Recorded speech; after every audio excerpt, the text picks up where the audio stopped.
Halo, kembali lagi di video pembelajaran mata kuliah Social Psychology. Hari ini kita akan membahas mengenai social cognition.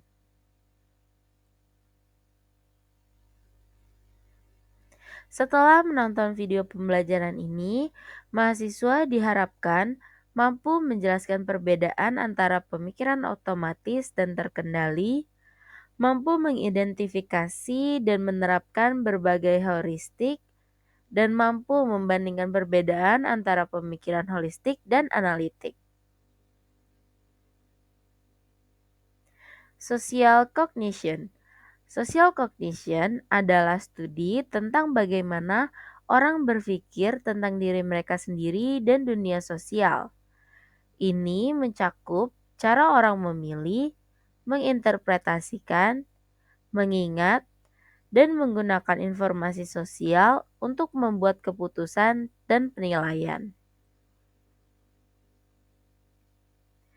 On automatic pilot, low effort thinking.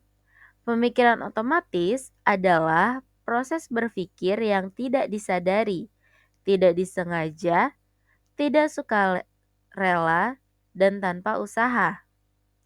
Skema adalah struktur mental yang digunakan untuk mengorganisir pengetahuan tentang dunia sosial di sekitar tema atau subjek tertentu.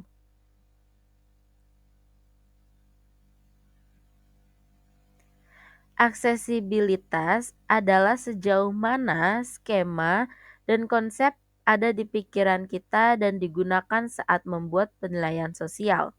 Sedangkan priming adalah proses di mana pengalaman baru-baru ini meningkatkan aksesibilitas skema atau konsep tertentu.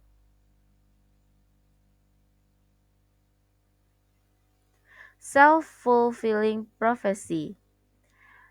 Proses di mana ekspektasi tentang seseorang mempengaruhi tindakan kita terhadap mereka, yang kemudian membuat mereka berperilaku sesuai dengan ekspektasi kita.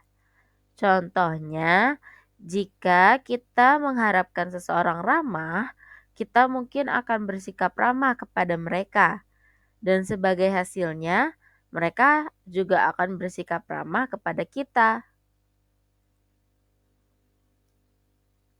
Types of automatic thinking. Automatic goal pursuit. Tujuan yang telah dipersiapkan sebelumnya mempengaruhi perilaku kita secara otomatis. Contohnya, pemikiran religius meningkatkan kemungkinan tindakan baik. Metaphors about the body and the mind. Stimuli positif seperti kebersihan, aroma, dan berat clipboard dapat mempengaruhi tindakan dan perilaku kita. Metafora antara pikiran dan tubuh mempengaruhi tindakan dan juga pikiran kita.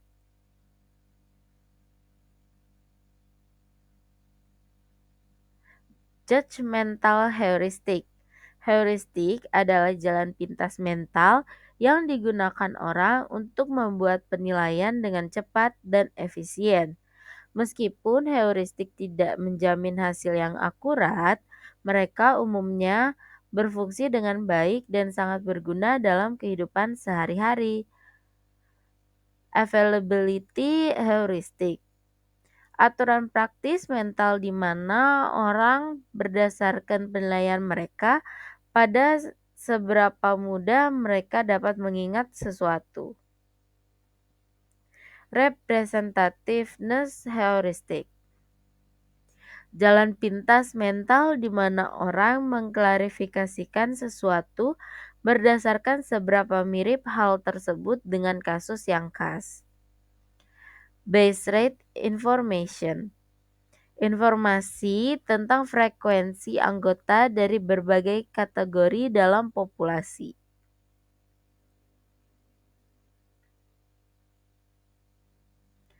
Cultural differences and social cognition. Pemikiran holistik versus analitik. Budaya mempengaruhi isi skema kita.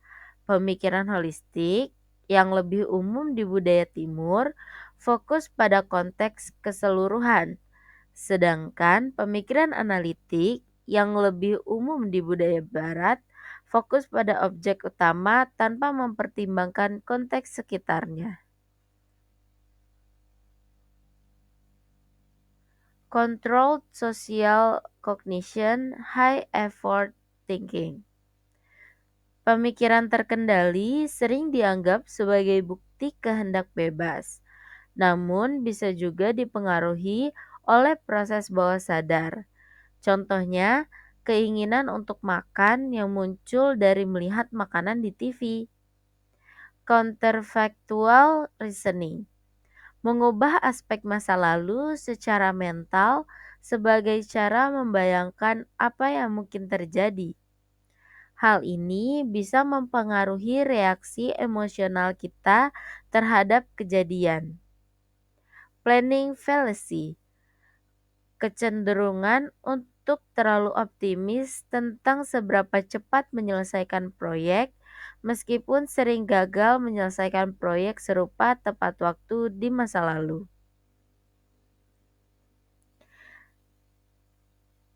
Let's discuss. Teman-teman dapat menjawab pertanyaan-pertanyaan di bawah ini dan mempostingnya ke forum Binus Maya kalian ya. Yang pertama, jelaskan apa yang dimaksud dengan self-fulfilling prophecy dan berikan contoh bagaimana hal ini dapat mempengaruhi interaksi sosial sehari-hari. Yang kedua, bagaimana heuristik ketersediaan dapat mempengaruhi penilaian seseorang dalam situasi medis? Berikan contoh situasi di mana heuristik ini mungkin menyebabkan kesalahan dalam diagnosis atau penilaian.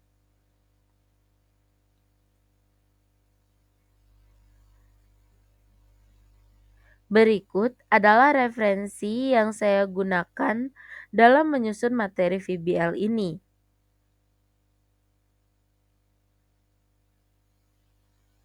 Terima kasih telah menyaksikan VBL ini.